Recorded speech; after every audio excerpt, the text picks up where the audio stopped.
Assalamualaikum warahmatullahi wabarakatuh. Selamat malam pemirsa. Bencana di Sumatera telah menelan korban jiwa, merusak hunian warga, infrastruktur, dan fasilitas publik.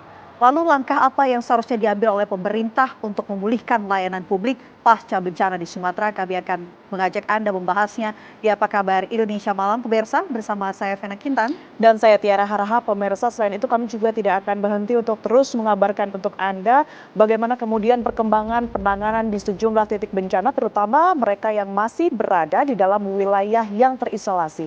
Seluruhnya akan kami hadirkan untuk Anda di Apa Kabar Indonesia Malam.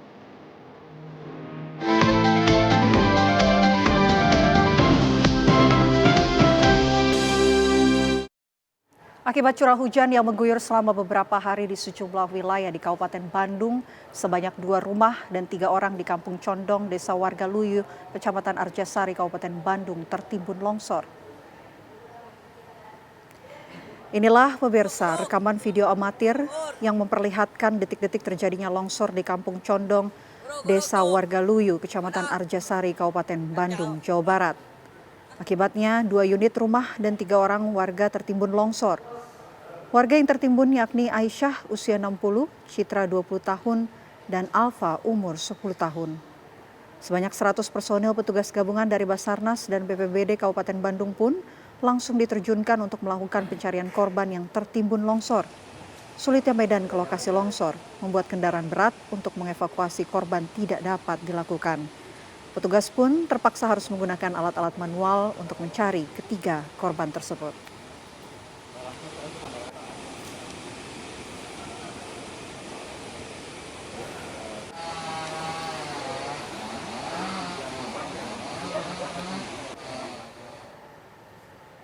Tebing di sisi Jalan Tol Cisumdawu di area kilometer 177 kawasan Sirdabulya, Kabupaten Sumedang, Jawa Barat longsor pada Jumat petang. Akibatnya pemirsa, pengelola memberlakukan penyempitan lajur selama penanganan berlangsung.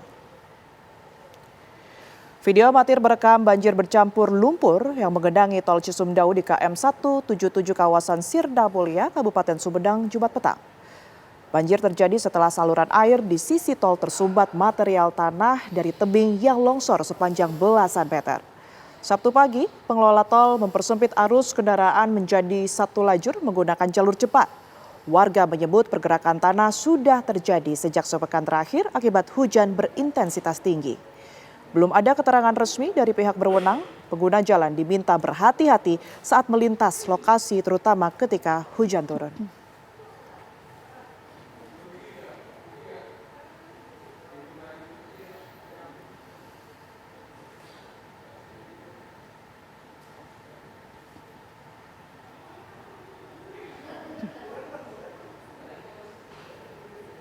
Ratusan rumah warga di Karawang, Jawa Barat terendam banjir hingga ketinggian 2 meter. Banjir akibat luapan Sungai Citarum dan Sungai Cibeet ini memaksa ribuan warga mengungsi. Ratusan rumah warga di Dusun Pangasinan, Desa Kalangligar, Kecamatan Teluk Jambe Barat, Karawang, Jawa Barat terendam banjir. Banjir akibat luapan Sungai Citarum dan Sungai Cibeet ini merendam rumah warga dengan ketinggian hingga mencapai 2 meter.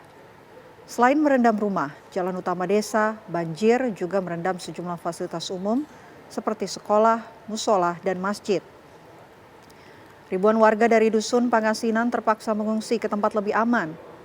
Hingga kini rendaman air terus meningkat seiring makin meningkatnya debit Sungai Citarum dan Sungai Cibeet.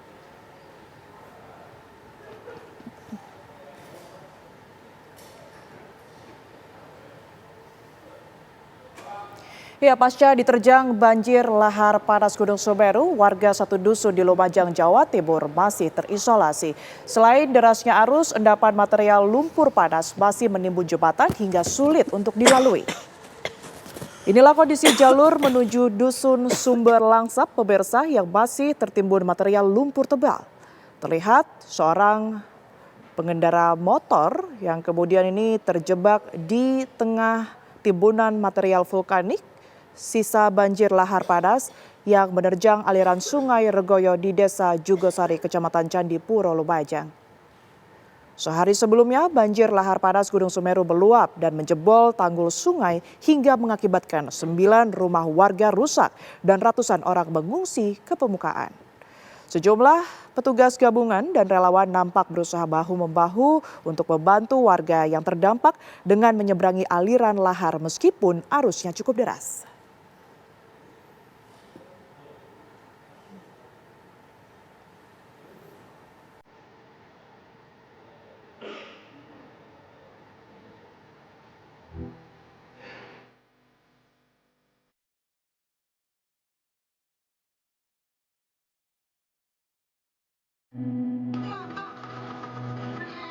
Saka tinggal menara nampak rakyat ini tinggal pucuk sengnya.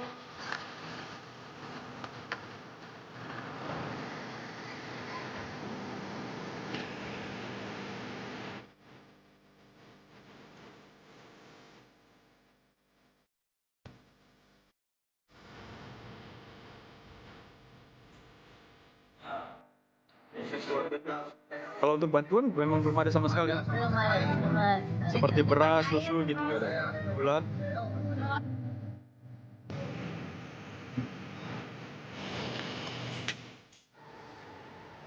Usai diterjang banjir bandang di Kabupaten Aceh, Tamiang, Aceh masih terlihat mencekam. Ribuan rumah warga hancur dan harus mengungsi. Inilah kondisi terkini di Kabupaten Aceh, Tamiang pasca diterjang banjir bandang. Dari pantauan udara terlihat hampir seluruh wilayah terendam banjir, rumah dan pertokoan, serta permukiman jadi lautan. Sebanyak 12 kecamatan di kabupaten ini lumpuh total. Sejumlah akses jalan utama di Kabupaten Aceh Tamiang masih tertutup lumpur dan tumpukan kayu. Beberapa kendaraan masih terjebak material banjir. Saat ini para pengungsi membutuhkan makanan siap saji, pakaian, selimut, dan perlengkapan kebutuhan bayi dan wanita. Mereka berharap pemerintah dapat segera mengirim bantuan makanan karena kondisi saat ini warga sudah sangat kelaparan.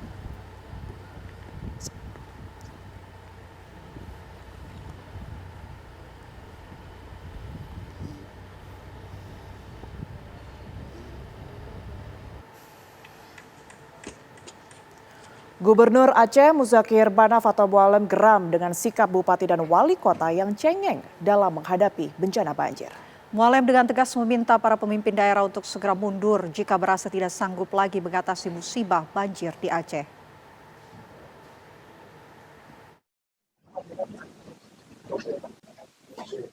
Gubernur Aceh Muzakir Manaf atau Mualem geram dengan sikap para bupati dan wali kota yang cengeng dalam mengatasi bencana banjir. Dirinya meminta para pemimpin daerah yang tengah terkena musibah harus proaktif membantu masyarakat dan jangan mudah menyerah. Mualem secara tegas meminta bupati dan wali kota untuk segera mundur jika sudah tidak sanggup lagi mengatasi situasi saat ini. Nur, ini ada bupati-bupati yang ingin mengundurkan diri. Bagaimana, Pak? Ya silakan saja, ini saja udah bukan diri, cengeng, wadam orangnya. Siapa suruh naik gitu? Wah, itu sikit dah bukan diri. Dan harus proaktif membelakang masyarakat, jangan lari. Jangan ambil alasan tidak tahu. Jadi saya harapkan kepada bupati wali kota yang cengeng, letak jawatannya, ganti yang lain, apa salahnya? Saya harapkan begitu. Dan semua instansi pemerintah masuk camat dan divisi supaya proaktif semuanya dalam membantu masyarakat dalam bencana banjir ini. Mualem menyebut pasokan logistik kepada korban bencana sudah mulai teratasi, walaupun belum sepenuhnya mencukupi. Saat ini masih ada 4 kabupaten yang kondisinya sangat parah diterjang banjir, yaitu Kabupaten Aceh Tamiang, Aceh Timur, Aceh Utara, dan Bener Muriah. Dari Aceh Tamiang, Aceh, Ilham Zulfikar, TV One mengabarkan. Tim gabungan TNI Polri dan pihak swasta membersihkan material lumpur serta batang pohon yang merusak permukiman. Mereka juga membuka jalur alternatif dan memperbaiki jembatan yang rusak. Tim gabungan terus berjibaku membersihkan material banjir bandang berupa lumpur, pasir, dan kayu gelondongan di Desa Aik Ngadol, Huta Godang, dan Garoga, Kecamatan Batang Toru, Tapanuli Selatan. Akses jalan lintas Padang Sidempuan Sibolga di Desa Garoga yang terputus kini telah disambung kembali dengan dibuatnya jalur alternatif sementara menggunakan batu dan tanah. Selain itu, jembatan Aik Garoga yang berada di Tapanuli Tengah juga telah berhasil disambungkan dengan timbunan tanah dan batu. Ini merupakan hasil kerja keras tim gabungan yang terus bekerja tanpa henti. Ya, untuk memulihkan jaringan listrik di daerah bencana, sejumlah personil Brimob dan Polres Padang Pariaman beramai-ramai mengangkat tiang listrik PLN menuju lokasi banjir dan longsor di kawasan Aduriang, Kecamatan Kayu Tanam, Kabupaten Padang Pariaman. Akibat akses jalan terputus, personil Brimob dan Polres Padang Pariaman mengangkat tiang listrik seberat 400 kg dengan berjalan kaki menuju lokasi banjir dan longsor di kawasan Anduriang, Kecamatan Kayu Tanam, Kabupaten Padang Pariaman. Upaya personil polisi mengangkat tiang listrik PLN agar warga bisa menikmati kembali listrik yang sudah sepekan terputus akibat bencana banjir dan longsor.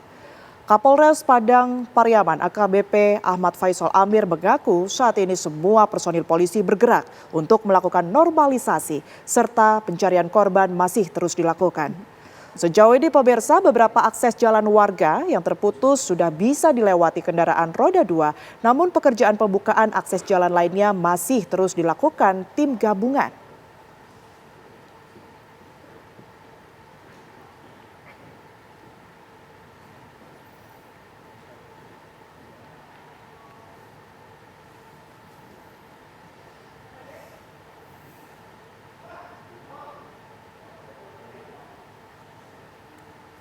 Kami akan mengajak Anda untuk memantau bagaimana kondisi di sejumlah titik. Sudah ada rekan-rekan kami, ada Wanasari yang berada di Tapanuli Selatan, Sumatera Utara. Selanjutnya juga ada Ilham Zulfikar yang berada di Aceh, Tamiang, Aceh. Kita terlebih dahulu menuju ke Ilham Zulfikar. Ilham, bagaimana kondisi di sana saat ini? Ya, Tiara, dapat saya kabarkan di mana untuk update data terbaru dari Badan Penanggulangan Bencana Kabupaten Aceh Tamiang, di mana untuk 12 kecamatan yang terdampak banjir, untuk jumlah korban yang mengungsi yaitu 260 jiwa, dan untuk korban yang tidak mengungsi 36.000 jiwa. Dan dapat saya kabarkan di mana untuk korban yang meninggal dunia ini terus bertambah, yang awalnya dilaporkan bahwa ada sekitar 39 yang meninggal, kini menjadi 57 jiwa yang meninggal, Tiara.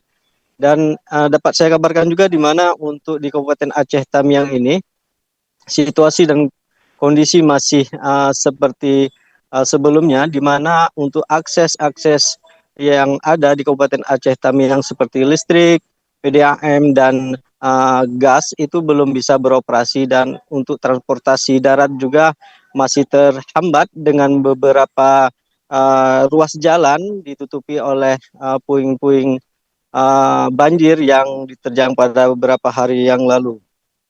Dan untuk saat ini pemirsa, dapat saya kabarkan juga di mana sejumlah SPBU yang ada di beberapa kecamatan di Kabupaten Aceh Tamiang hanya dapat satu yang berfungsi. Nah, karena yang beberapa yang lainnya itu masih tidak bisa berfungsi, di mana terendam banjir pada beberapa hari yang lalu, dan kini lumpur pun masih menimbun SPBU yang berada di Kabupaten Aceh Tamiang tersebut. Tiara. Bagaimana dengan bantuan yang kemudian dikerahkan ke Aceh Tamiang, apakah sudah berhasil untuk kemudian diterima oleh warga di pengungsian? Ya, untuk bantuan-bantuan yang saat ini dikontribusikan oleh pemerintah Kabupaten Aceh Tamiang, yaitu bersifat mengumpul atau membuat posko-posko di kecamatan-kecamatan. Namun untuk hal itu tidak merata dan tidak terjangkau oleh masyarakat yang berada di daerah-daerah terisolir masih. Dan untuk kemarin kita mendapatkan informasi di mana penyaluran bantuan yang dilakukan oleh pemerintah, yaitu melalui helikopter yang jadwalnya sehari itu 2 kali. Dan itu masih kurang ya. Oke. Ya, 57 warga di Aceh Tamiang dinyatakan meninggal dunia dan ratusan warga masih mengungsi di sana. Lantas bagaimana kemudian kondisi di Tapanuli Selatan, Wana?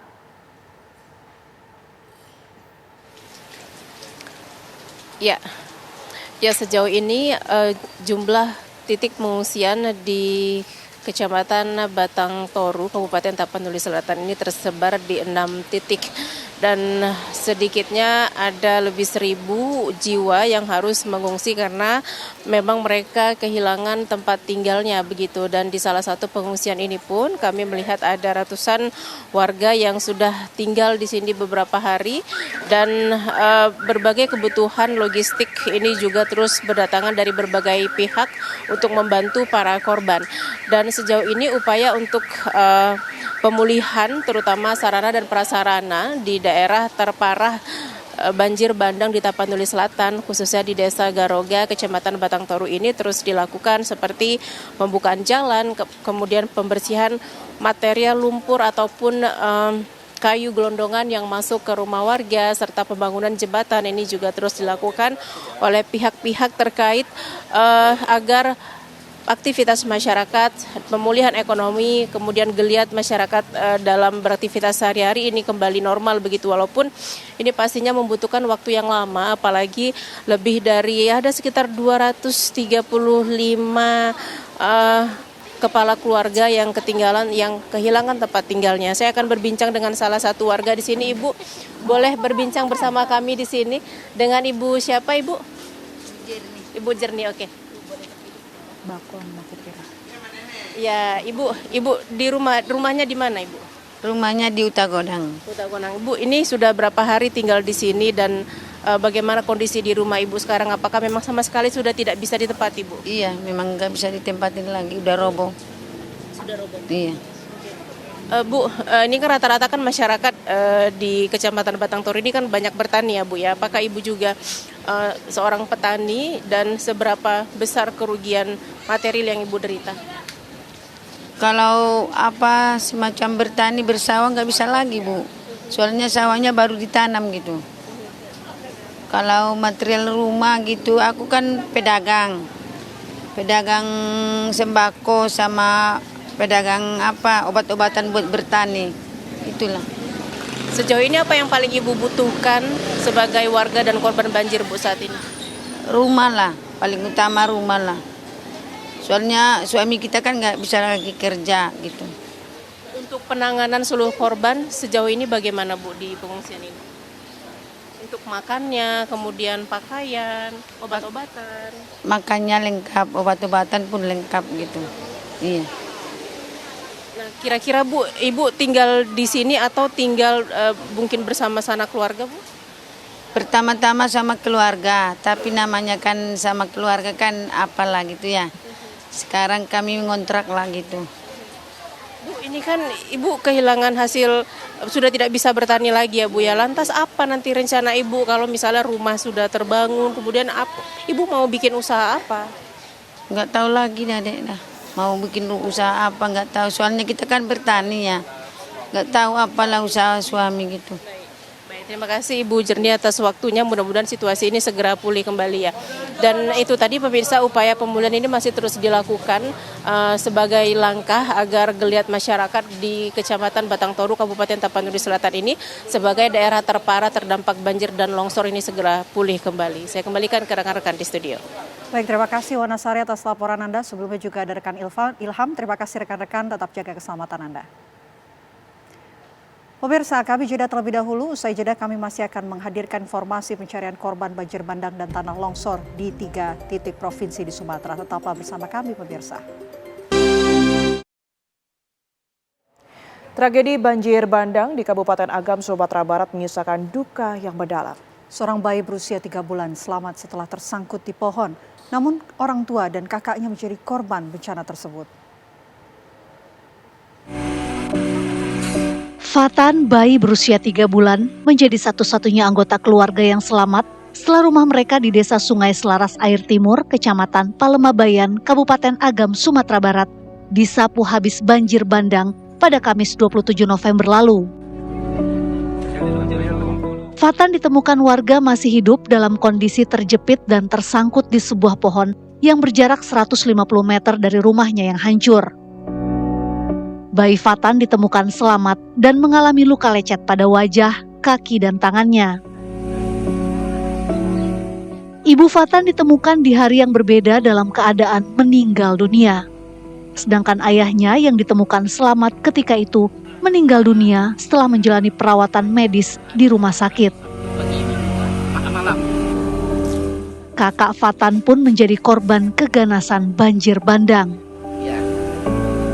Itu enggak, sudah diambil malam orang tuanya. Dahulu orang tuanya diangkat daripada dia. Kalau orang tuanya Malam masih hidup. Sekarang enggak, sudah meninggal. Hari Sabtu meninggal orang tuanya, yang laki-laki. Kalau yang perempuan, hari ketemukan tuh hari Jumat ketemunya. Jadi korban juga. Korban. Dia ini berapa saudara, Pak? Yang anak ini 2 saudara. Yang kakak ini meninggal. Yang ini yang Jadi kakaknya umur berapa, Pak? umur tahun 3 bulan. Saat ini bayi Fatan tinggal bersama kakek dan neneknya yang menetap tak jauh dari jembatan penghubung desa Selaras Air Timur dan desa Seberang Air. Hanya kakek dan neneknya lah yang selamat pasca kejadian banjir bandang yang menimpa daerah itu. Dari Agam, Sumatera Barat, Muhammad Arifin, Fajar Ramadan, TV One mengabarkan.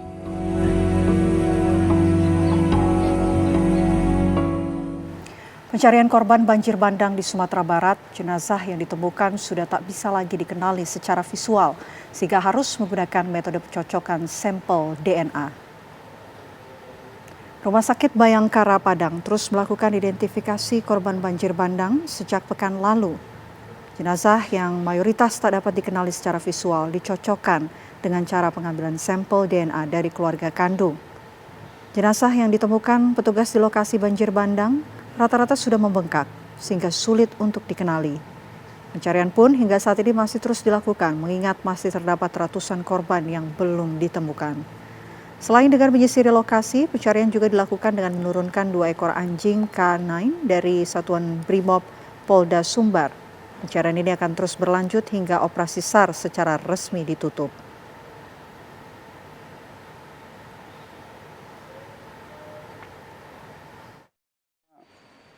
Sudah memasuki lebih dari 3 hari, jenazah sudah mulai membusuk.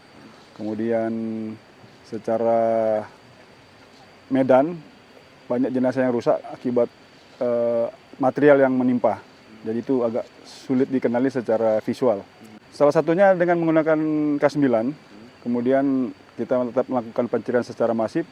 Kita gelar personil dari seluruh titik-titik yang kita anggap dan dapat informasi dari warga bahwa di situ disinyalir ada jenazah atau ada korban. Pemadaman listrik skala besar pasca banjir bandang di Aceh Tamiang, Provinsi Aceh memaksa warga mencari alternatif tempat yang memiliki penerangan dan koneksi internet. Dan berikut pemirsa laporan reporter TV One Brilian Syahera. Baik pemirsa, saat ini saya sedang berada di Desa Payabedi di Kabupaten Aceh Tamiang di Provinsi Aceh, di mana ini salah satu posko yang dipergunakan untuk warga di sini untuk mengamankan diri untuk sementara waktu. Dan di sini ini disediakan dapur umum yang dapat dilihat di belakang saya ini, yang tiap harinya ini menyuplai sebanyak 6.000 porsi, baik ini untuk warga yang ada di dalam perumahan ini maupun yang ada di luar dari perumahan ini. Dan juga selain itu juga ini masih banyak begitu bantuan yang dibutuhkan oleh masyarakat, salah satunya minimnya akses dari listrik, air bersih, dan juga koneksi internet. Tetapi di tempat saya mengabarkan ini nampaknya warga ini berkumpul menjadi satu untuk mendapatkan akses listrik. Dan ini juga disediakan sejumlah stop kontak di mana warga ini yang terdampak dapat mengisi HP mereka. Dan ini juga disediakan Starlink sehingga mereka ini dapat mempergunakan fasilitas ini untuk berkomunikasi dengan keluarga yang ada di luar sana. Dan juga kalau dari Kabupaten Aceh Tamiang ini dilaporkan sebagian hari ini terdapat sebanyak 48 orang meninggal dunia, sementara 281.000 ini orang mengungsi. Dan saat ini saya akan mengajak Anda untuk mewawancarai salah satu warga yang terdampak. Selamat siang, Bu. Siang. Iya. Bu, ini dari desa mana dan sedang melakukan kegiatan apa sih Bu di sini, Bu? Ini lagi ngecas HP, charger HP, karena di sana kan lampu listrik nggak hidup kan. Tapi kalau Ibu sendiri bermalamnya di mana? Di posko TPA kan. Oh, di luar jauh kan? Pengungsian 10 menit dari sini. 10 menit dari sini. Bu, berarti di sini untuk mendapatkan akses listrik ya Bu ya. Kalau untuk bantuan sejauh ini sudah mendapatkan apa aja Bu, dan apa sih yang masih belum gitu yang dibutuhkan? Air bersih. Kami kekurangan air bersih, tapi kalau bahan makanan kami udah dapat dari posko-posko. Di sini kan juga disediakan Starlink ya Bu ya. Merasa terbantu atau gimana Bu? Merasa terbantu sekali. Sudah kontak siapa saja Bu? Sudah kontak keluarga-keluarga yang di luar. Baik Ibu, terima kasih banyak waktunya. Baik, jadi begitulah pemirsa, salah satu warga terdampak yang nampaknya ini mengungsi di posko pengungsian yang ada jauh dari tempat ini, namun membela-belakan diri untuk datang ke sini karena untuk mendapatkan akses listrik. Dari Kabupaten Aceh Tamiang, Brilian Syaheran, TV One mengabarkan. Dan pemirsa, untuk mengupdate informasi terbaru kami sudah terhubung bersama dengan Pak Budi Darmawan selaku Koordinator Possar Langsa. Selamat malam Pak Budi. Selamat malam Mbak. Pak Budi, bagaimana kondisi di Langsa saat ini? Kami juga ingin tahu Pak mengenai bau bangkai yang dikabarkan ini berada di sekitar Langsa Aceh Tamiang. Oke, terima kasih. Dapat kami informasikan bahwa untuk kondisi di daerah Langsa untuk sekarang ini sudah kondusif. Di saat kejadian banjir juga ada 3 orang korban yang sudah berhasil dievakuasi. Ya. Kemudian kebetulan Possar Langsa ini membawahi 3 kabupaten kota, Langsa, Aceh Timur dan Tamiang. Ya. Jadi secara kondisi untuk Langsa sudah air sudah surut, kondisi di sekitar juga sudah mulai normal, Pak. Demikian.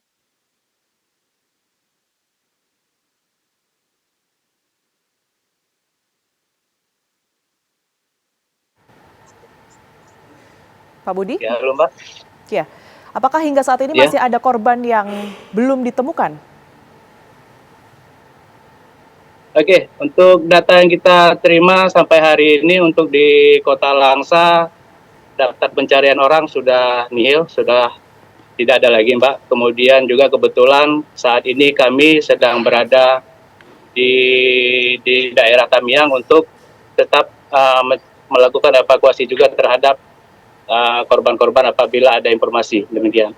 Oke, baik Pak, tapi kami ingin tahu Pak, bau bangkai yang beredar itu sebetulnya apa? Apakah juga sudah dicari tahu oleh tim SAR?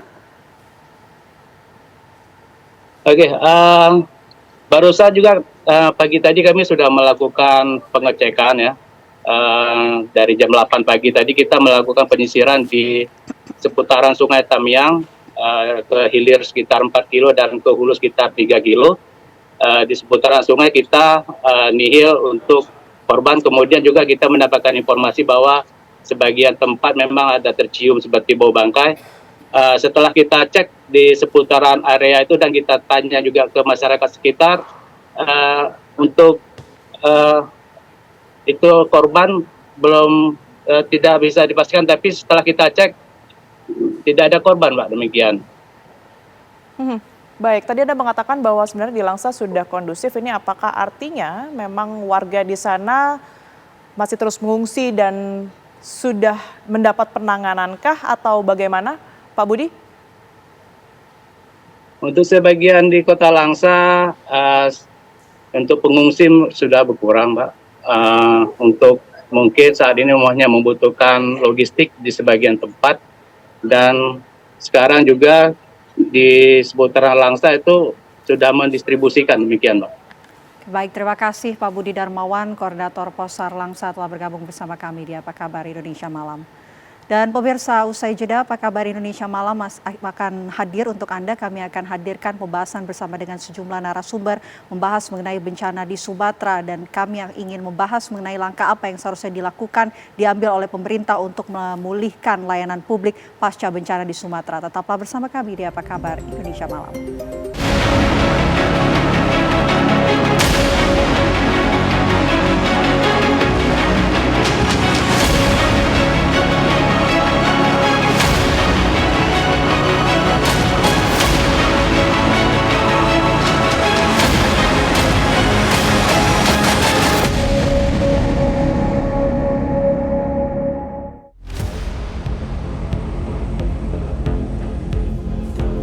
Hampir 2 minggu pasca terjadi bencana di Sumatera, meninggalkan duka yang mendalam. Ratusan orang hilang dan meninggal diterjang derasnya banjir bandang yang disertai lumpur dan material berat. Ratusan warga kehilangan tempat tinggal dan kampung halamannya, tak ada yang tersisa. Oh, Kakak dari mana, Kak? Meski bau sudah menyengat, tak ada kata menyerah untuk mencari sanak keluarga yang hilang ditelan oleh dalamnya material tanah. Duka begitu mendalam terasa hingga ke kota-kota lain di Indonesia. Pemerintah pun menginginkan percepatan dalam menangani bencana. Sejumlah fasilitas infrastruktur ditargetkan segera pulih untuk komunikasi dan transportasi yang terputus. Bagaimanakah pelayanan pemerintah terhadap korban bencana?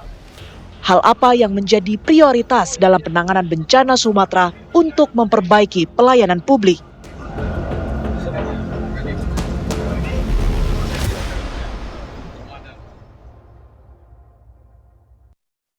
Ya, itu yang akan kita bahas bersama dengan sejumlah narasumber. Kita ingin kemudian diskusi ini menghasilkan hasil dari percepatan pemulihan layanan publik bagi para korban bencana di 3 titik di Sumatera. Saya akan perkenalkan narasumber yang sudah hadir bersama saya dan juga sudah terhubung melalui sambungan virtual Zoom. Pertama saya akan perkenalkan yang sudah hadir bersama saya. Di sebelah kanan saya sudah hadir staf khusus Kepala Staf Kepresidenan KSP. Ada Mas Timothy Ivan Triono. Selamat malam Mas Timothy.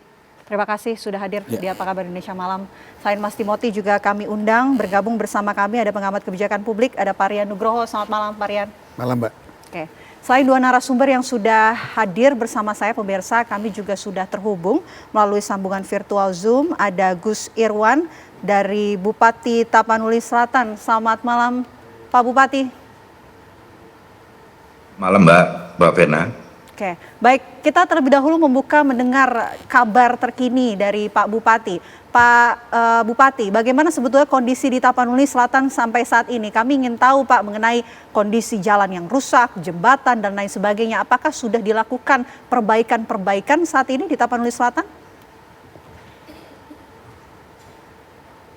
Vena, Mas Timothy, Mas Rian dan Pak Saiful Huda juga ada ya. Saya kira kami barusan selesai rapat ini karena segera setelah bencana kemarin itu kami menetapkan tanggap darurat dan akan berakhir besok, dan tadi kami bersepakat dengan Forkopimda Tapsel dengan BNPB untuk diperpanjang 14 hari ke depan karena memang situasinya kalau perbaikan terkait infrastruktur sebetulnya belum ke sana karena lebih pada sekarang untuk membuka akses. Masih banyak desa dusun kami yang terisolasi dan juga kemudian masih beberapa keluarga dari korban bencana ini belum ditemukan, dan kemudian mendorong teman-teman di PLN karena jaringan listrik masih banyak yang putus. Demikian kalau di Tapsel itu kalau listriknya udah off padam pasti jaringan komunikasi juga putus. Sehingga itu menjadi prioritas kami, sekaligus juga mengurusin belasan ribu pengungsi yang ada di pos-pos penampungan sementara yang masih sangat amat darurat. Karena Tapanuli Selatan dari 15 kecamatan, Mbak Vena, itu 13 kecamatan kemudian terdampak bencana, sehingga sangat amat luas area yang harus kami tangani, sehingga sekarang sekali lagi baru kemudian untuk mengurusin mereka yang ada di pengungsian sekaligus membuka akses yang kemudian masih terputus, sehingga masih banyak logistik yang kami sampaikan itu secara dilansir sampai di mana titik mobil bisa mengantar kebutuhan masyarakat kita di penampungan. Itu nanti dari sana dijemput dengan sepeda motor, sehingga kami masih fokus pada tahap itu, dan tanggap darurat kami perpanjang untuk 14 hari ke depan. Demikian Mbak Vena. Jadi saat ini yang difokuskan ini adalah membuka akses yang terputus. Tapi kami ingin tahu Pak mengenai komunikasi di wilayah Tapanuli Selatan seperti apa? Apakah komunikasinya sudah membaik dibandingkan sebelumnya? Nah itu di beberapa lokasi teman-teman PLN juga bekerja cepat begitu ya, karena sebetulnya komunikasi ini sangat tergantung dengan listrik. Nah, karena itu di beberapa lokasi, misalnya jaringan komunikasi dan listrik padam beberapa hari pada saat bencana terjadi, itu di beberapa lokasi sudah terhubung. Tapi masih sangat banyak, karena tadi kami ada di 13 kecamatan nih bencananya, masih banyak kecamatan desa dusun yang kemudian belum terhubung di komunikasi dan listriknya. Dan persoalan juga muncul karena alat berat, semua kami bersepakat, korporasi yang ada di Tapanuli Selatan, semua alat beratnya itu kemudian dipakai untuk penanganan bencana ini. Tambang misalnya, semua mereka sekarang berhenti produksi, semua alat berat turun untuk membantu penanganan tanggap darurat bencana. Tetapi sekali lagi bahwa kemudian persoalan baru muncul karena pasok BBM untuk Tapanuli Selatan, bahkan Tapanuli bagian selatan itu dari depo Pertamina Sibolga. Tetapi kan jalan terputus baik di Sibolga ke Tapteng, Tapanuli Tengah ke Tapanuli Selatan masih belum terhubung, sehingga kemudian BBM yang masuk ke Tapanuli Selatan itu dari Riau, dan itu pun jumlahnya sangat terbatas. Tadi kami rapat posko utama itu banyak di beberapa kecamatan alat berat berhenti karena ketiadaan BBM. Karena ini terdampaknya bencana ini mungkin Kota Sidempuan itu hanya sedikit. Tetapi dampak bencana ini terasakan sangat di sana juga karena BBM di Kota Padang Sidempuan, tetangganya Tapanuli Selatan itu juga kemudian kosong. Jadi banyak pengguna BBM itu ngantrinya berkilo-kilometer, Mbak. Jadi kalau kita dari bencana datang misalnya mengambil BBM di situ, masyarakat yang sudah ngantri berjam-jam berkilometer itu marah juga begitu. Jadi ini jadi masalah juga untuk mendapatkan solusi tercepat. Oke, Mas Timothy, kita sudah mendengarkan begitu bagaimana kondisinya terkini saat ini dari Bupati Tapanuli Selatan yang menjadi catatan ataupun fokus saat ini adalah untuk kemudian membuka akses jalan desa-desa wilayah yang terisolir. Tapi kondisinya komunikasi, listrik semuanya masih sulit begitu, Mas Timothy. Kalau dari pemerintah pusat saat ini langkah konkret apa yang tengah difokuskan? Iya, kami berulang kali menyampaikan turut duka cita dan kami memberikan pernyataan bahwa pemerintah akan terus memperbaiki infrastruktur, pemerintah akan terus mempercepat penyaluran bantuan begitu. Nah, untuk saat ini langkah konkret pemerintah, pertama pemerintah melalui Bulog sudah mendistribusikan 16,5 juta kilogram beras. Pemerintah juga telah mendistribusikan 3,3 juta liter minyak goreng begitu ya. Lalu pemerintah juga sudah mempercepat distribusi bantuan melalui darat, laut, dan udara begitu. Melalui laut itu pakai kapal perang dari TNI AL, udara pakai Airbus A400M dan juga helikopter Hercules milik TNI AU. Lalu darat juga pemerintah sudah mengerahkan ratusan truk untuk mempercepat distribusi bantuan begitu. Nah, lalu terkait dengan pasokan listrik begitu, pemerintah juga melalui PLN Electricity Service juga telah mengaktifkan prosedur penanganan darurat begitu untuk memulihkan kembali pasokan listrik, dan PLN telah mengerahkan 2.800 personil begitu ya. Lalu 990 kendaraan operasional, 20 unit crane atau truk, lalu juga 15 unit perahu, 144 unit genset dan juga 5.000 unit lampu emergensi begitu. Pemerintah juga sudah bekerja sama melalui PLN dengan prajurit Yonsipur di Kodam Iskandar Muda dalam membangun tower listrik darurat di Kabupaten Biren Aceh begitu. Nah, berkaitan dengan pasokan BBM dan LPG, pemerintah melalui Pertamina juga sudah mempercepat pemulihan suplai energi supaya masyarakat bisa mengkonsumsi BBM begitu. Nah, di Kabupaten Benar Meriah Aceh, BBM didistribusikan melalui udara. Kami mendistribusikan 1.000 liter Pertalite dan juga 1.000 liter biosolar begitu. Nah, untuk distribusi darurat LPG juga dilakukan oleh pemerintah dari kapal terminal LPG Arun serta suplai tambahan dari SPPE di Sumatera Utara begitu. Nah, Pertamina juga menyediakan layanan ganti oli motor gratis di Sumatera Utara dan di Sumatera Barat begitu. Nah, banyak juga yang sudah kita lakukan seperti mempercepat akses komunikasi di 3 provinsi tersebut ya. Misalkan Telkomsel itu sudah sudah mulai kembali normal, sekitar 79,7% layanan juga sudah kembali pulih begitu di di 3 provinsi itu. Lalu juga ada layanan telekomunikasi dari Komdigi melalui satelitnya juga sudah kita distribusikan. Artinya pemerintah sudah diperintah oleh Pak Presiden untuk memprioritaskan keselamatan warga, memprioritaskan penyaluran bantuan dan juga memperbaiki infrastruktur yang masih sulit ditembus begitu. Memang situasi dan kondisinya beragam, ada kondisi geografis yang masih sulit untuk ditembus, tetapi percayalah pemerintah hadir begitu ya, negara hadir dan tidak meninggalkan rakyatnya begitu. Ambil contoh, saya tadi dapat info bahwa ada prajurit tentara begitu ya di Biren Aceh yang rela bergelantungan menyeberangi sungai yang berarus deras untuk mengevakuasi warga. Jadi ini adalah langkah pemerintah yang konkret, meskipun sungai arusnya juga deras, tapi prajurit kita terus hadir untuk mengevakuasi warga yang masih terisolir begitu. Oke. Saya mau ke Pak Rian. Pak Rian, kalau kita melihat langkah yang diambil oleh pemerintah adalah percepatan untuk pendistribusian begitu. Tapi apakah memang langkah untuk pendistribusian bantuan ini patut dilakukan sejalan dengan dilakukannya juga perbaikan pemulihan layanan akses ataupun layanan publik seperti jalan, jembatan dan lain sebagainya, atau dua-duanya ini sebetulnya bisa beriringan bersama dilakukan oleh pemerintah? Ditahan nanti, dijawab nanti. Apa Kabar Indonesia Malam akan kembali untuk Anda pemirsa sesaat lagi.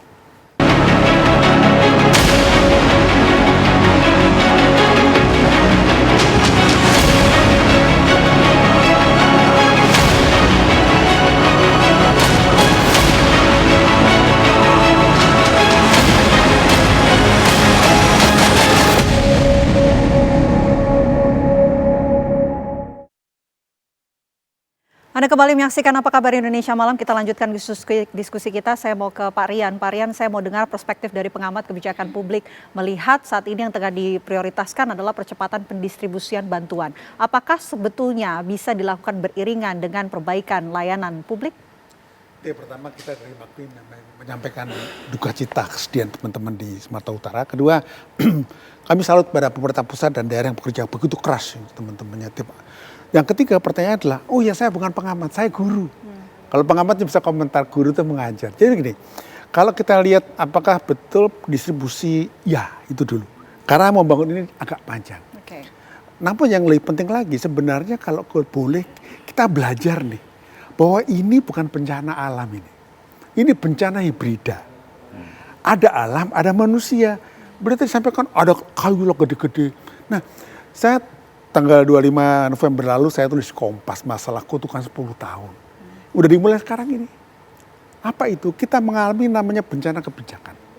Kebijakan perizinan desentralisasi.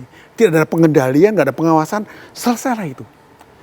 Ini sudah dari. Jadi ke depan ini ini kita jalankan bersama-sama. Udah ada SOP-nya lah, kita yakin aja, kita semangat teman-teman. Tetapi agenda bagi teman-teman di KSP dan Presiden juga, itu melihat bahwa apa sih di balik ini. Di balik ini adalah kita punya kebijakan yang kita putuskan pada tahun 2020, kemudian diubah lagi di tahun 2023 tentang investasi, di mana investasi izinnya itu desentralisasi oleh AI, yang namanya OSS. Dan tidak ada mekanisme kendali di situ, monitoring nggak ada. Tiba-tiba, ini yang berarti kita harus melihat apa akarnya. Sekarang kita nggak boleh semata-mata ngurusin apa yang kejadian, ini tetap kerjakan. Tetapi ini tim belakangnya ini, ada apa sih gitu loh. Dan ini nggak boleh kejadian lagi karena ada pepatah, keledai hanya terantuk batu yang sama satu kali. Nah ini kita agak berkali-kali ini, kita nggak boleh jadi bulan-bulanan lagi. Kita harus menjaga marwah pemerintah. Karena pemerintah itu punya kita semua. Jadi kita sekarang memberikan masukan pemerintah, ayo dong. Evaluasi bukan evaluasi izinnya, enggak. Evaluasi dari hulu ini. Dan kita harus mengatakan bahwa ini adalah bencana hibrida. Ekologis dan non-ekologis. Alam dan manusia. Kan kalau kata saya, ini about 60% itu manusia. Karena kita mengalami bencana kebijakan tadi itu. Gitu Mbak. Oke, baik. Saya mau menyapa, ini sudah bergabung bersama kami kebetulan melalui sambungan virtual Zoom, ada Pak Syaiful Huda, Wakil Ketua dari Komisi 5 DPR RI. Selamat malam Pak Syaiful. Malam Mbak. Oke. Malam semuanya. Pak Syaiful, terima kasih sudah menyempatkan hadir di Apa Kabar Indonesia Malam. Tapi kami ingin dengar begitu dari perwakilan DPR RI, Pak. Bagaimana kemudian menurut Anda yang harusnya dilakukan pemerintah di tengah situasi bencana di Sumatera saat ini? Yang tengah difokuskan saat ini kan adalah percepatan untuk pendistribusian bantuan, Pak. Kalau menurut DPR, apa yang perlu diprioritaskan? Langkah konkret apa yang seharusnya dilakukan oleh pemerintah? Ya, sebelumnya kami ikut turut berduka cita sedalam-dalamnya. Semua upaya dan ikhtiar kita maksimalkan. Tadi Mas Timothy dari Kepala Staf Presidenan sudah bercerita. Terutama tadi Pak Bupati sudah menjelaskan cukup detail. Tadi kritik dari beliau sebagai pengamat juga cukup luar biasa. Pertama yang hampir pasti dan harus terus kita lakukan adalah mitigasi semua persoalan yang ada di lapangan. Kuncinya itu. Termasuk ini komunikasi terakhir kami dengan Kepala Basarnas, karena kebetulan Komisi 5 juga membawahi Basarnas, selain urusan infrastruktur dan perhubungan. Kami sampaikan dan beliau terus mengupdate situasi di lapangan yang beliau juga menyampaikan, Pak Kepala Basarnas, masih banyak daerah yang belum terjangkau, padahal di dalamnya banyak masyarakat yang masih berupaya ikhtiar bertahan, menghindari kemarin, dan ini saya kira PR yang paling mungkin kita secepatnya pastikan supaya semua yang belum terjangkau bisa terjangkau dalam waktu singkat. Nah, yang kedua, saya setuju ada beberapa diskusi termasuk disimulasikan upaya kerja yang sifatnya paralel. Jadi satu sisi penanganan dan mitigasi terutama dalam masa tanggap darurat ini, itu sekaligus dipetakan berbagai persoalan yang dihadapi di lapangan, termasuk menyangkut soal infrastruktur. Jadi paralel yang kami maksud, jadi satu sisi membuka akses, semua teman-teman balai Kementerian PU di lapangan terus memetakan masalah, dan saat yang sama secara paralel pasca nanti masa tanggap darurat, itu baru nanti kita ngomongin soal perbaikan infrastruktur. Nah, terkait dengan ini memang Pak Presiden dan teman-teman pimpinan DPR juga sudah berkoordinasi. Jadi on the track mulai kemarin semua realokasi anggaran di Kementerian PU sudah dikonsolidasikan. Nanti tinggal menyesuaikan kebutuhan dari pemetaan yang sedang dilakukan oleh teman-teman balai Kementerian PU yang ada di daerah-daerah. Jadi semangatnya saya kira karena ini cukup besar, mau tidak mau memang itu butuh penanganan yang cukup cepat. Saat yang sama pengalokasian anggaran sudah bisa dimulai dari sekarang. Oke, Pak Syaiful, kalau bicara soal hal-hal apa saja yang kemudian ini perlu diperhatikan untuk kebutuhan dari pelayanan publik yang rusak ini, diterjang bencana ini dapat kemudian diperhatikan, apa menurut Anda? Ya tentu sebenarnya saya setuju, dan termasuk Pak Presiden juga sampaikan berkali-kali bahwa kita butuh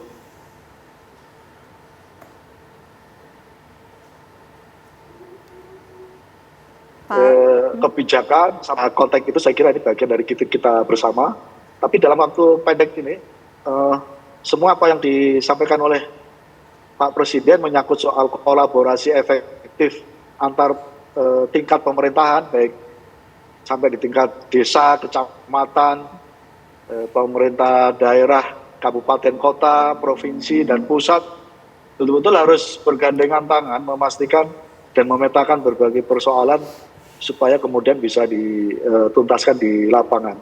Saya ingin memberi satu contoh, misalnya di beberapa daerah karena akses pemerintah bantuan dari kabupaten, provinsi, dan pusat belum, saya kira saya setuju dana desa dilonggarkan oleh Kementerian Desa. Kebetulan Kementerian Desa juga bagian dari mitra kami Komisi 5, kemarin kita minta supaya dana desa dalam waktu sesingkat-singkatnya dalam suasana penggunaan anggaran yang fleksibel bisa dipakai untuk sementara, misalnya untuk beli berbagai kebutuhan pokok gitu. Dan ini kita dorong, jadi pemerintah desa bisa menggunakan dana desa sementara untuk kedaruratan ini. Oke, baik. Saya mau menuju ke Pak Bupati. Pak Bupati, kalau tadi Bapak sudah mengatakan kondisinya yang saat ini difokuskan adalah kemudian untuk membuka akses desa-desa yang terisolir begitu. Tapi saat ini Pak, kalau di Tapanuli Selatan layanan publik apa yang paling terdampak saat ini dan nampaknya butuh untuk kemudian diprioritaskan untuk segera dibenahi, Pak Bupati? Ya, itu tadi listrik dan BBM ini, ya kita paham ya bahwa kemudian mereka yang terdampak bencana ini kan sudah ini hari ke-12 kali ya. Jadi tingkat ketahanan gitu ya, tingkat stresnya pasti kemudian terakumulasi. Tetapi tadi karena soal BBM ini kemudian juga terpengaruh bagi mereka yang tidak terdampak langsung dengan bencana, itu juga kemudian memiliki tingkat stres tinggi juga.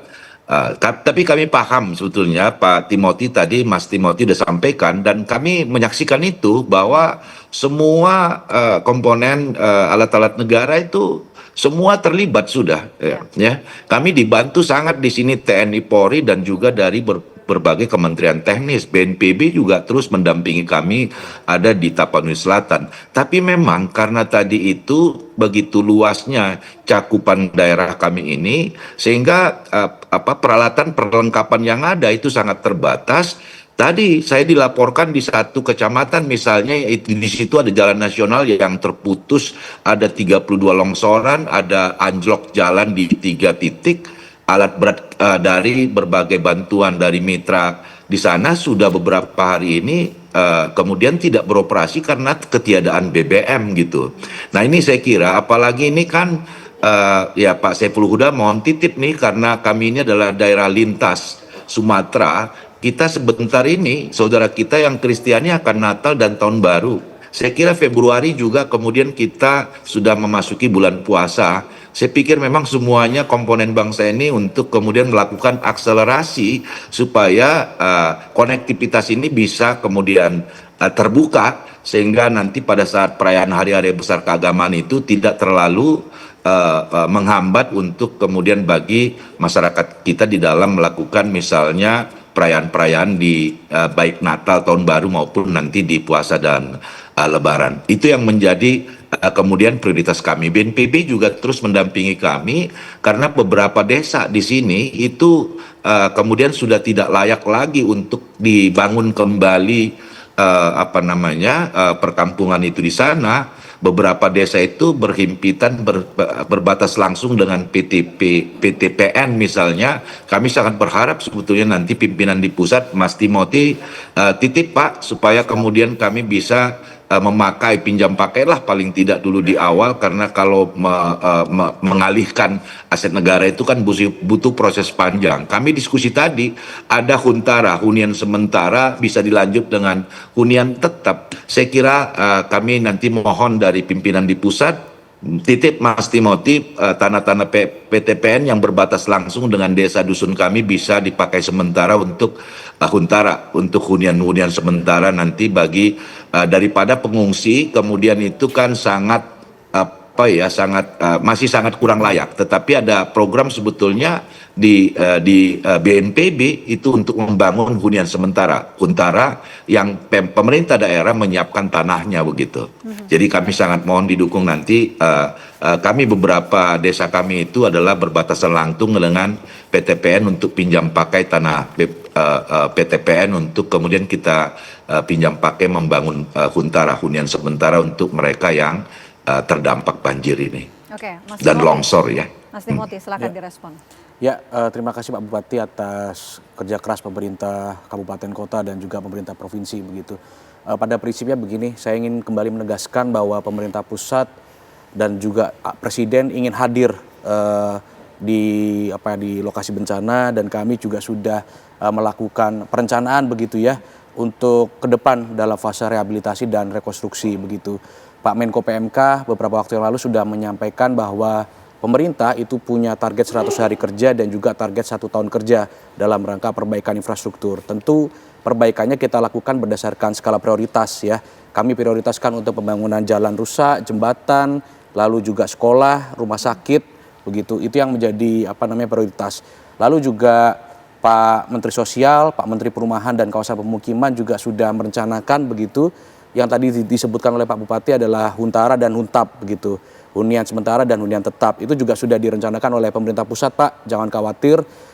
Kami juga di pemerintah pusat sudah merencanakan merenovasi rumah warga yang rusak ringan maupun rusak sedang begitu. Nah, untuk warga yang rumahnya sudah terkena banjir dan juga longsor, kami dari pemerintah akan membangunkan kembali rumah warga. Dan tadi Pak Menteri Perumahan juga sudah menyampaikan bahwa pembangunan rumah yang baru ini akan dipastikan berdekatan dengan tempat kerjanya korban ini supaya tidak menyulitkan ketika nanti beraktivitas kembali begitu, Mbak. Oke. Saya mau ke Pak Rian. Pak Rian, kalau Anda melihat apa yang akan dilakukan oleh pemerintah dalam waktu dekat begitu untuk bisa kita menyebutnya sebagai bentuk pemulihan pasca bencana, apa sih yang seharusnya dan menurut Anda ini belum dilakukan oleh pemerintah? Nomor satu, ini saya kasih masukan buat teman-teman di pemerintah pusat ya, Mas Timothy ya. Jadi yang disampaikan oleh Pak Bupati tadi betul. Itu ada aset negara di situ kan, PTPN lah atau apa. Nah, nanti itu tolong dimintakan pada presiden keluarkan impres. Dengan impres itu percepatan semua selesai. Nah, itu boleh, kenapa? Presiden itu adalah Chief Executive Officer-nya Republik Indonesia. Dan kalau Anda perlu support, kami dari masyarakat public policy, kami akan support itu. Jadi dengan kolaborasi, jadi kalau ketika presiden berkebijakan, jangan sendirian, nanti nggak ada temennya. Nah, kita dari masyarakat, komunitas mendukung itu. Jadi solusi pertama adalah percepatan, nggak ada cara lain. Untuk itu percepatan dengan cara apa? Impres. Kenapa? Impres itu decide by presiden. Kalau perpres itu pakai harmonisasi, tidak. Dan impres ini menyangkut banyak organisasi, termasuk misalnya Kementerian Perumahan. Itu juga kerja di situ nanti. Tapi yang nggak kalah pentingnya adalah yang namanya konsep, yang namanya kita kenalkan konsep corporate social responsibility kan, dirubah jadi corporate ethical responsibility. Disitulah para mereka yang ikut terlibat di situ dikasih impres, you harus bayar sekian. Karena pemerintah tidak mungkin menjadikan sebagai bencana nasional. Kalau bencana nasional artinya semua kerugian tanggung pemerintah, termasuk kerugian dibuat oleh yang namanya pelaku bisnis. Jadi kolaborasi itu. Dan caranya sudahlah, jangan cari siapa yang salah, tapi bagaimana saya ini. Dan dengan demikian polanya bagaimana? Nomor satu, secara kebijakan namanya impres. Impres itu di satu adalah mempercepat di sini, kedua adalah memberikan pertanggungjawaban kepada setiap badan yang itu bertanggung jawab atas kerusakan ini. Yang saya bilang tadi adalah yang namanya itu bencana hibrida tadi. Jadi dengan demikian presiden bisa mempunyai dasar hukum kalau kita bilang ya, payung untuk bekerja dan publik tahu. Jadi dengan demikian kita kalau bekerja tidak boleh hanya proyek-proyek, nanti pertanggungjawabannya susah secara hukum dan kebijakan. Kedua secara anggaran. Jadi saran saya, buatlah bisa satu impres atau banyak impres, tapi yang itu konsolid ke sana. Dan itu kalau buat impres mah itu 1 hari 2 hari selesai. Dan jangan khawatir, masyarakat mendukung. Karena kita pengen yang namanya percepatan ini berjalan tanpa ada satupun cacat. Dan cacat itu termasuk di belakang, nanti akan perkarakan. Janganlah. Jadi yang kita sarankan itu, karena dengan adanya itu maka itu menjadi lebih mempunyai pondasi yang kokoh gitu, Mbak. Oke, nanti bisa juga direspon oleh Mas Timothy, tapi kami jeda terlebih dahulu. Pemirsa, apa kabar Indonesia Malam akan kembali untuk Anda sesaat lagi.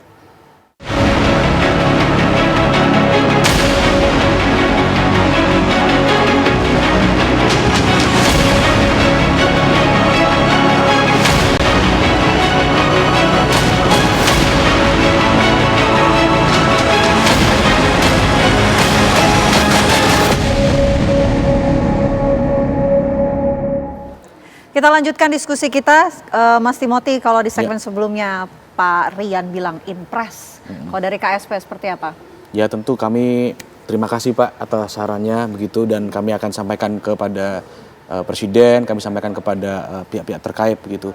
Tapi pada prinsipnya begini, meskipun impres ini belum terbit, tapi instruksi Presiden secara lisan sudah disampaikan di berbagai kesempatan begitu. Bahkan terakhir kemarin di acara Partai Golkar, Pak Presiden juga menyampaikan bahwa pemerintah Indonesia akan menyiapkan segala sesuatunya dalam penanggulangan bencana, lalu perbaikan infrastruktur dan juga potensi menghadapi bencana ke depan begitu. Bahkan Presiden menyampaikan bahwa kita akan menambah 200 helikopter untuk menghadapi potensi bencana di tahun 2026 secara bertahap tentu ya. Jadi komitmen Presiden sudah jelas Pak, instruksi Presiden kepada kami semua jajaran baik di pemerintah pusat maupun daerah juga sudah jelas begitu. Bahkan Presiden juga sudah menginstruksikan kepada Menteri Keuangan agar seandainya nanti BNPB membutuhkan anggaran biaya tambahan nanti akan diberikan begitu. Dan kami juga terima kasih kepada DPR begitu, bahwa DPR sudah menyetujui dana on-call Pak sebesar 4 triliun rupiah seandainya nanti diperlukan oleh pemerintah dalam proses penanganan bencana dan juga fase rehabilitasi dan rekonstruksi begitu Mbak. Jadi intinya kita pemerintah all out dan kami ingin hadir di tengah-tengah masyarakat dan kami akan terus berupaya sebaik dan semaksimal mungkin begitu. Oke. Terakhir saya mau ke Pak Bupati, Pak Gus Irwan. Kalau menurut Anda ada nggak yang ingin disampaikan, mungkin mumpung di sini ada KSP, ada juga Pak Rian, ada yang ingin disampaikan Pak mengenai apa yang diharapkan dan juga ingin segera didapatkan untuk wilayah Tapanuli Selatan?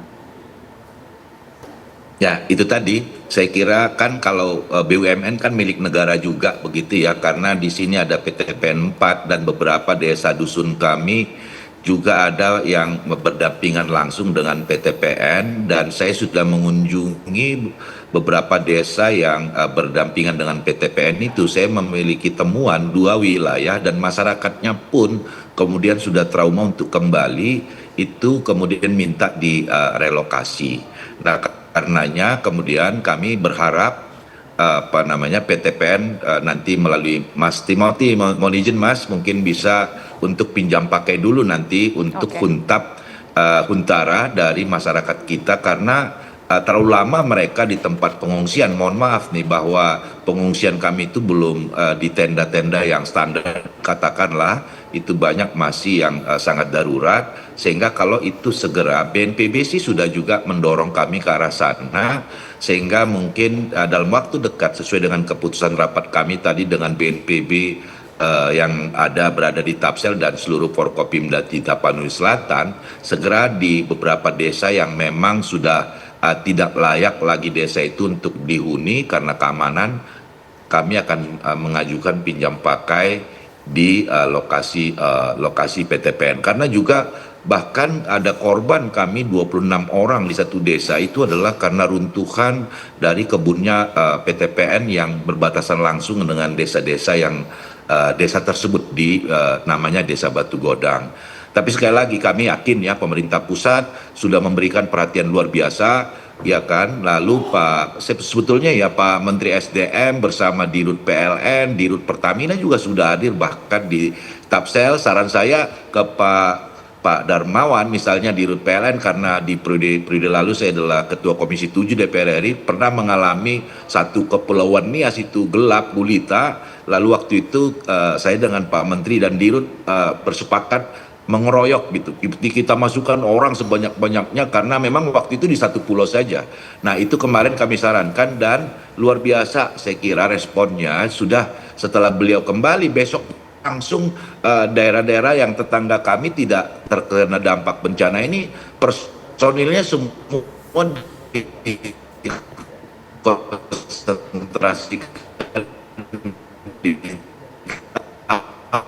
sekarang lebih dari 100-an orang di Tapanuli Selatan dari PLN, karena di tetangga kami Tapteng misalnya tidak ada gardu induk yang rusak. Ini hanya persoalan jaringan saja karena yang banyak longsoran, jalan putus sehingga jaringannya banyak yang terputus, sehingga sebetulnya ini butuh memang personil yang banyak, tidak terlalu sulit. Memang mereka kesulitannya adalah pada saat akses tidak terbuka. Nah, itu yang kami kemudian bekerja sama dengan seluruh personil yang ada. TNI Polri luar biasa. Tadi juga Wakil Panglima TNI datang juga ke sini gitu ya.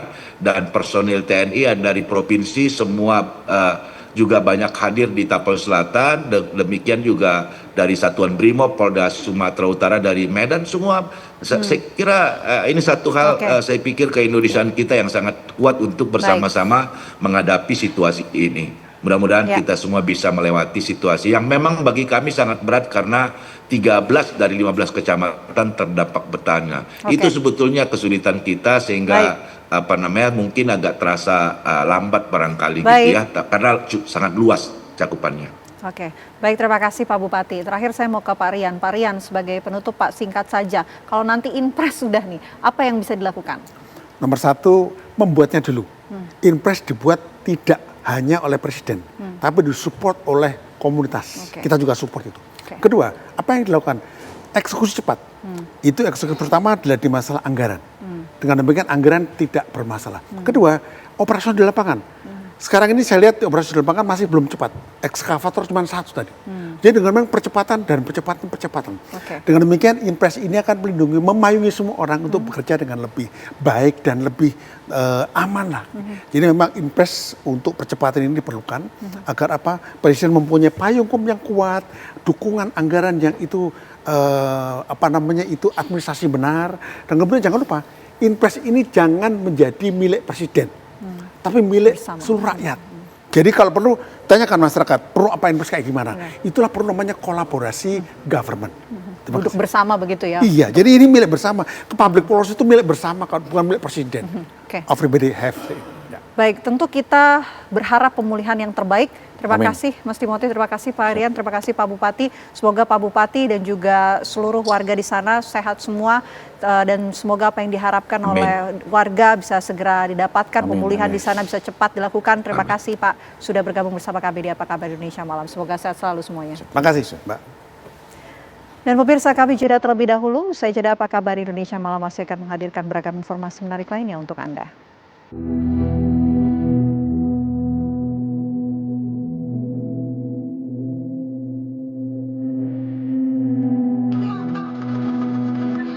Saka tinggal menara nampak di braket ini tinggal pucuk sengnya.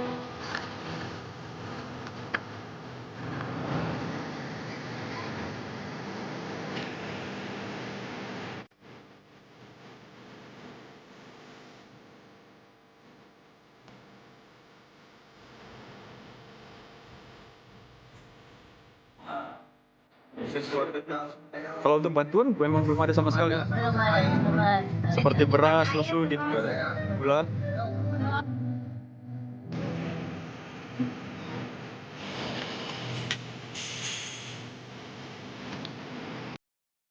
Usai diterjang banjir bandang, Kabupaten Aceh Tamiang Aceh masih terlihat mencekam. Ribuan rumah warga hancur dan harus mengungsi. Inilah kondisi terkini di Kabupaten Aceh Tamiang pasca diterjang banjir bandang. Dari pantauan udara, terlihat hampir seluruh wilayah terendam banjir. Rumah dan pertokoan serta pemukiman menjadi lautan. Sebanyak 12 kecamatan di kabupaten ini lumpuh total. Sejumlah akses jalan utama di Kabupaten Aceh Tamiang masih tertutup lumpur dan tumpukan kayu. Beberapa kendaraan pun masih terjebak material banjir. Saat ini pemirsa, para pengungsi membutuhkan makanan siap saji, pakaian, selimut dan perlengkapan kebutuhan bayi dan wanita. Mereka berharap pemerintah dapat segera mengirim bantuan karena kondisi saat ini warga sudah sangat kelaparan.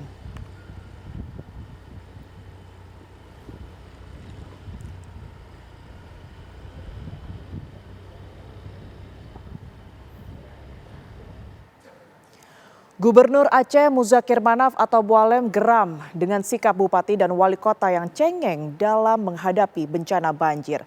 Mualem dengan tegas meminta para pemimpin daerah untuk segera mundur jika merasa tidak sanggup lagi mengatasi musibah banjir di Aceh.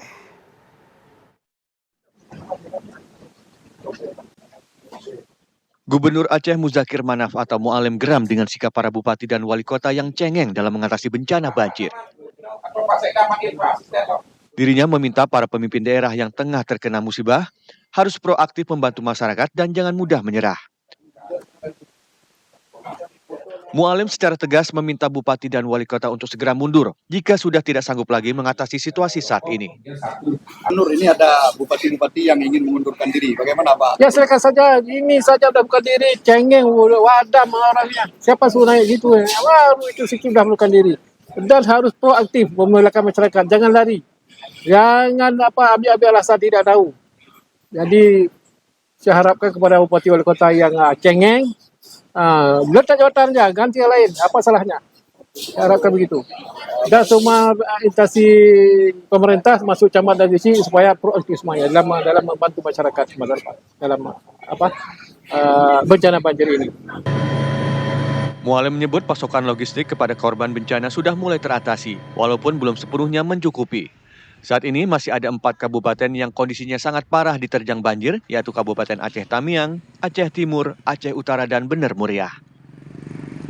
Dari Aceh Tamiang, Aceh, Ilham Zulfikar, TV One mengabarkan. Tragedi banjir bandang di Kabupaten Agam, Sumatera Barat menyisakan duka yang mendalam. Seorang bayi berusia 3 bulan selamat setelah tersangkut di pohon, namun orang tua dan kakaknya menjadi korban bencana tersebut. Fatan, bayi berusia 3 bulan, menjadi satu-satunya anggota keluarga yang selamat setelah rumah mereka di Desa Sungai Selaras Air Timur, Kecamatan Palemabayan, Kabupaten Agam, Sumatera Barat, disapu habis banjir bandang pada Kamis 27 November lalu. Fatan ditemukan warga masih hidup dalam kondisi terjepit dan tersangkut di sebuah pohon yang berjarak 150 meter dari rumahnya yang hancur. Bayi Fatan ditemukan selamat dan mengalami luka lecet pada wajah, kaki, dan tangannya. Ibu Fatan ditemukan di hari yang berbeda dalam keadaan meninggal dunia. Sedangkan ayahnya yang ditemukan selamat ketika itu meninggal dunia setelah menjalani perawatan medis di rumah sakit. Kakak Fatan pun menjadi korban keganasan banjir bandang. Itu enggak, sudah diambil malam orang tuanya. Dahulu orang tuanya diangkat daripada dia. Kalau orang tuanya malam masih hidup? Sekarang enggak, sudah meninggal. Hari Sabtu meninggal orang tuanya, yang laki-laki. Kalau yang perempuan, hari ketika temukan tuh hari Jumat ketemunya. Jadi korban juga? Korban. Dia ini berapa saudara, Pak? Yang anak ini 2 saudara. Yang kakak ini meninggal. Yang ini yang Jadi kakaknya umur berapa, Pak? Umur tahun 3 bulan. Saat ini bayi Fatan tinggal bersama kakek dan neneknya yang menetap tak jauh dari jembatan penghubung Desa Selaras Air Timur dan Desa Seberang Air. Hanya kakek dan neneknya lah yang selamat pasca kejadian banjir bandang yang menimpa daerah itu. Dari Agam, Sumatera Barat, Muhammad Arifin, Fajar Ramadan, TV One mengabarkan. Tim gabungan TNI, Polri, dan pihak swasta membersihkan material lumpur serta batang pohon yang merusak permukiman. Mereka juga membuka jalur alternatif dan memperbaiki jembatan yang rusak. Tim gabungan terus berjibaku membersihkan material.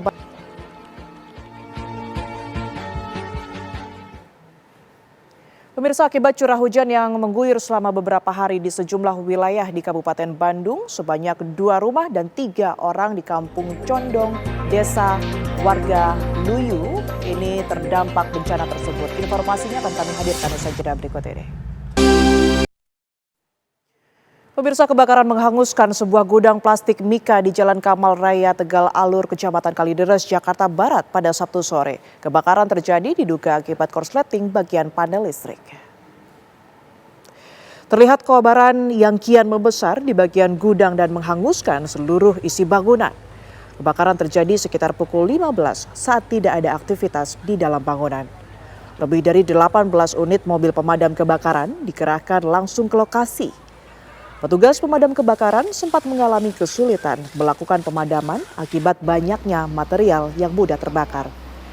Tidak ada korban jiwa dalam peristiwa ini, sementara saat ini petugas pemadam kebakaran tengah melakukan proses pendinginan.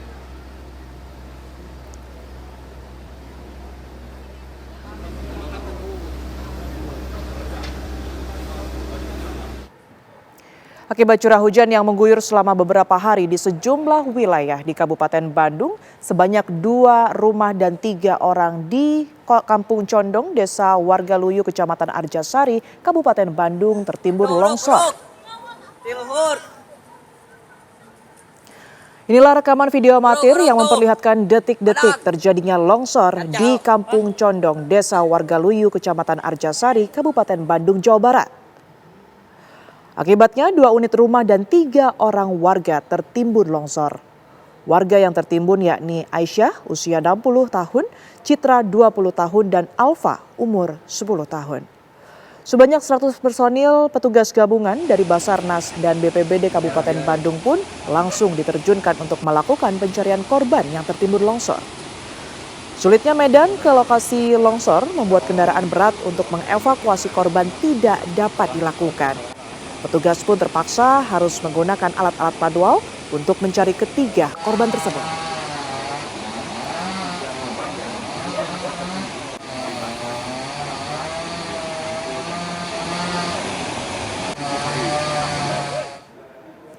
Tebing di sisi jalan tol Cisumdawu di area kilometer 177 kawasan Sirdabulya, Kabupaten Sumedang, Jawa Barat longsor pada Jumat petang. Akibatnya pemirsa, pengelola memberlakukan penyempitan lajur selama penanganan berlangsung. Video amatir merekam banjir bercampur lumpur yang menggenangi tol Cisumdawu di kilometer 177 kawasan Sirdabulya, Kabupaten Sumedang, Jumat petang. Banjir terjadi setelah saluran air di sisi tol tersumbat material tanah dari tebing yang longsor sepanjang belasan meter. Sabtu pagi, pengelola tol mempersempit arus kendaraan menjadi 1 lajur menggunakan jalur cepat. Warga menyebut pergerakan tanah sudah terjadi sejak sepekan terakhir akibat hujan berintensitas tinggi. Belum ada keterangan resmi dari pihak berwenang. Pengguna jalan diminta berhati-hati saat melintasi lokasi tersebut, terutama ketika hujan turun.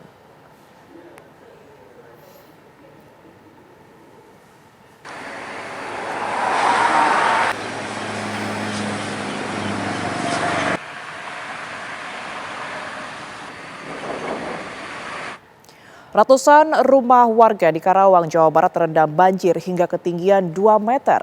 Banjir akibat luapan Sungai Citarum dan Sungai Cibeet ini memaksa ribuan warga mengungsi. Ratusan rumah warga di Dusun Pangasinan, Desa Kalangi Ligar, Kecamatan Teluk Jambe Barat, Karawang, Jawa Barat terendam banjir. Banjir akibat luapan Sungai Citarum dan Sungai Cibeet ini merendam rumah warga dengan ketinggian hingga mencapai 2 meter. Selain merendam rumah, jalan utama desa banjir juga merendam sejumlah fasilitas umum seperti sekolahan, musola, dan masjid. Ribuan warga dari Dusun Pangasinan terpaksa mengungsi ke tempat lebih aman.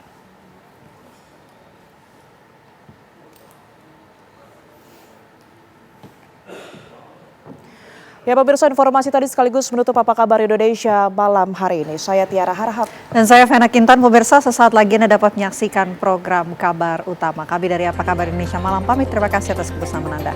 Sampai jumpa.